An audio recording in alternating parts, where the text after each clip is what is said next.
Hello everybody. Yes, we're at the frackin' beach right now and we're gonna have a little heart-to-heart moment. Let me see if I can figure. Not gonna lie, hotter than a witch's cage out here. Let me just not. We're supposed to be like really intimate because this is low-key gonna be a serious combo. Is this recording? I can't tell. I think I'm a little nervous to have this conversation because it is very personal. Why am I like shaky?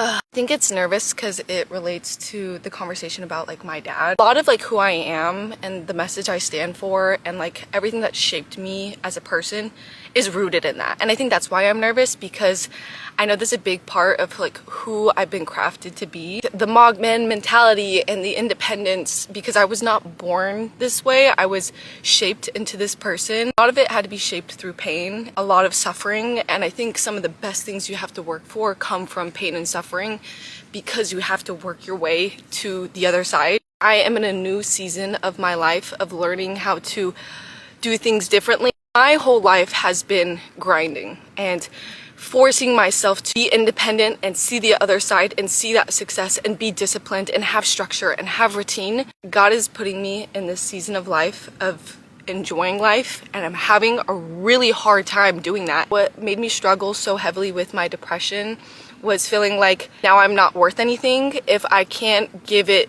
the best and be the best.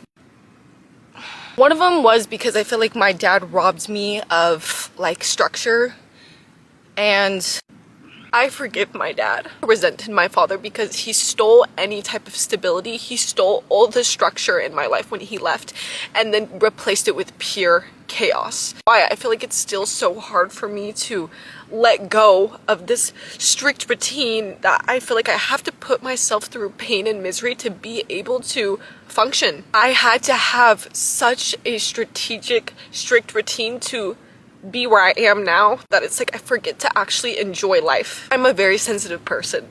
Like if you cannot tell, I cry, alright? Emotions just flow through my freaking eyes. I'm very sensitive and I know this about myself. I feel very deeply. Now see it as one of my biggest strengths because I feel like I'm able to deeply connect and resonate with other people because I feel like I can feel other people's emotions. Because of this being one of my deepest struggles, it is now one of my biggest strengths, which was codependence, giving things to yourself, being successful on your own, then how people treat you and when picking a significant other is strictly based off of how they treat you emotionally. My biggest fear is ever feeling like I'm stuck in a situation from external things, not because of internal things. I want to base the person I'm with strictly on the character of their heart. You know, the grind for wanting more for myself it started after, you know, kind of my dad leaving. As much as I can sit here and be disappointed or upset at my dad, I have to thank him almost in a way for my success. Him not leaving would have never made and forced me to gain this, you know, this hustle, this grit, this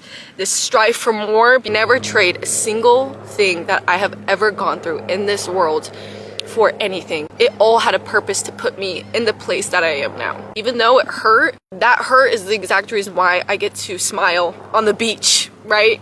At 9 o'clock in the morning by myself with the car I paid for in the apartment. Like, you know what I mean? Not perfect, I'm not some philosopher, but I do think I have a very strong mind. It was at the lowest point that I had to build myself. It's more than a message, it's my life, and I don't think people understand that like what I preach is what I genuinely had to learn and is what I genuinely live by for a living. I'm just enjoying life. I'm gonna document it and we're gonna be besties. Alright? Never lose anything if you always gain perspective. That is like the quote I live by. You growing as a person is always the end goal, then you are always going to be taking that W. Alright? So I bloody love you.